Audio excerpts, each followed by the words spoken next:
नमस्कार, बहुत स्वागत है आपका। मिथुन राशि, आपके राशि के स्वामी बुध, उनका राशि परिवर्तन होने जा रहा है 22 जून को। बुध आपके लग्न और चतुर्थ भाव के स्वामी हैं। बुध कर्क राशि में यानी आपके दूसरे भाव धन भाव में आएंगे। तो दूसरे भाव में बुध के गोचर सामान्य तौर पर अनुकूल फल देने वाला माना गया है। ऊपर से आपके लग्न के भी स्वामी हैं, धन भाव में बैठेंगे तो आर्थिक मामलों में आपके लिए अनुकूल परिणाम देंगे। अब देखिए, घर गृहस्थी संबंधी मामलों में भी आपके लिए शुभ है बुध का ये गोचर। दूसरे भाव में बुध का गोचर वस्त्र और आभूषण की प्राप्ति करवाता है। तो यानी मनपसंद आप वस्त्र खरीद सकते हैं, कपड़े या कहीं से आपको कोई उपहार में दे सकता है। दूसरे भाव में बुध का गोचर आपकी बुद्धि, विद्या, वाणी के मामलों में भी बहुत अनुकूल होता है। यानी अच्छा भोजन भी मिलेगा, अच्छा बोलेंगे, सबसे रिश्ता बढ़िया होगा। अब देखिए, इस समय शत्रु राशि में हैं तो ऐसे में कभी कभी कुछ कमी भी मिल जाएगी। लेकिन चलिए समझते हैं कि बुध इस बीच 22 जून से 30 अगस्त के मध्य वक्री होंगे, मार्गी होंगे, नक्षत्र परिवर्तन करेंगे, तब आपकी लाइफ पर इसका प्रभाव क्या होगा। तो पहले हम समझते हैं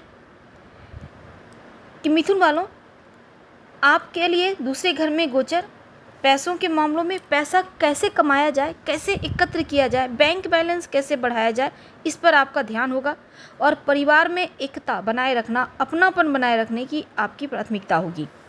प्रॉपर्टी खरीदने बेचने वगैरह में आपको अच्छा लाभ होगा इस पीरियड में। और यात्रा वगैरह का सुख मिलेगा। लंबी दूरी की यात्रा भी आपके लिए फ़ायदेमंद रहेगा। कोई अगर आप विद्यार्थी इंटरव्यू वगैरह आपने दिया है, प्रतियोगिता परीक्षा की तैयारी कर रहे हैं, तो रिजल्ट आपके पक्ष में आ सकता है। तो ये स्थिति आपके लिए फेवरेबल दिख रही है। अब देखिए, 70 दिन का वक्त है। बुध आपके राशि के स्वामी है तो आपके भाग्य को पलटते दिखेंगे। कैसे? पहले हम समझते हैं कि बुध जो है 22 जून को आपके लग्न सेकंड घर में यानी कि द्वितीय घर में आ रहे हैं। अब जब द्वितीय घर में धन का भी घर है, वाणी का भी घर है, बैंक बैलेंस तो बढ़ेगा, परिवार में खुशियाँ आएंगी। और दूसरा, व्यवसायी भाई जो हैं, व्यवसाय में खूब सफलता देगा बुध। एक्टिंग, सिंगिंग, टीचिंग क्षेत्र से जुड़े हैं, अगर आप लॉयर हैं या फिर आप गणित के क्षेत्र से जुड़े हैं, अकाउंटेंसी के क्षेत्र से जुड़े हैं, IT सेक्टर से जुड़े हैं, तो बुध का ये गोचर आपके लिए बहुत उत्तम है। अब हम समझते हैं बुध 29 मार्च से, चूँकि शनि का परिवर्तन हो गया, 18 मई को राहु केतु भी बड़े बड़े ग्रह परिवर्तन कर चुके हैं। अब बुध तो हर 23 दिन में परिवर्तन करते हैं, लेकिन बुध अभी इस बार का परिवर्तन उनका 70 दिन का है। तो बुध जो पुनर्वसु नक्षत्र में चल रहे हैं, आपके घर परिवार में खुशियों का माहौल बनेगा, धन वृद्धि होगा। और जो पुनर्वसु नक्षत्र है उसके स्वामी देवगुरु बृहस्पति हैं। बृहस्पति आपके सप्तम भाव के स्वामी है, दसम भाव के स्वामी है, पहले घर में गोचर कर रहे हैं। बुध जो है गुरु के नक्षत्र में है, सप्तम भाव का स्वामी, बृहस्पति की दृष्टि भी है सप्तम भाव पर।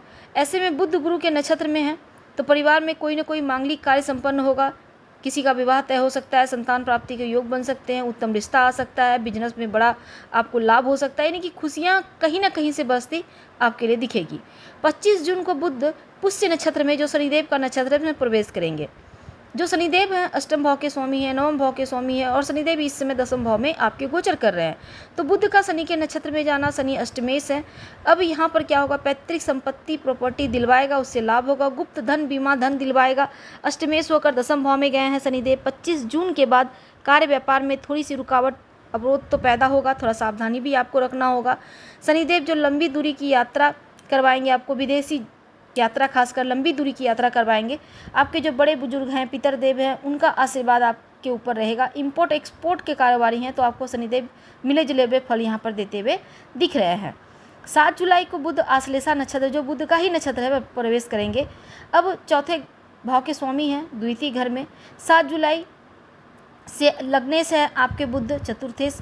तो ऐसे में क्या होगा, आपका स्वास्थ्य अच्छा रहेगा, आप खुश रहेंगे, आपके अंदर चुस्ती फुर्ती रहेगी, आलस्य का नामो निशान नहीं रहेगा। प्रॉपर्टी, ज़मीन जायदाद से कोई ना कोई लाभ होगा। कोई भी मुद्दा उलझा हुआ था वो सुलझ जाएगा। ज़मीन जायदाद से आपको लाभ होता दिखेगा, वाहन खरीद सकते हैं। बुध अपने नक्षत्र में है तो अच्छा फल देंगे। 18 जुलाई को बुध वक्री हो जाएंगे। बुध आपके धन स्थान में वक्री हुए हैं। तब ऐसे में क्या होगा, धन को लेकर थोड़ी सी स्थिति यहाँ पर टेंशन देगी। पैसा कहीं रुक सकता है, पेंडिंग में जा सकता है, धन हानि हो सकता है, किसी को उधार वगैरह ना दे। 18 जुलाई के बाद पैसों के मामलों में किसी पर भरोसा ना करें। 29 जुलाई को बुध चले जाएंगे शनि के नक्षत्र में। अब यहाँ पर बुध भी वक्री हैं, शनि भी वक्री हैं। अब ऐसे में 13 जुलाई को शनि भी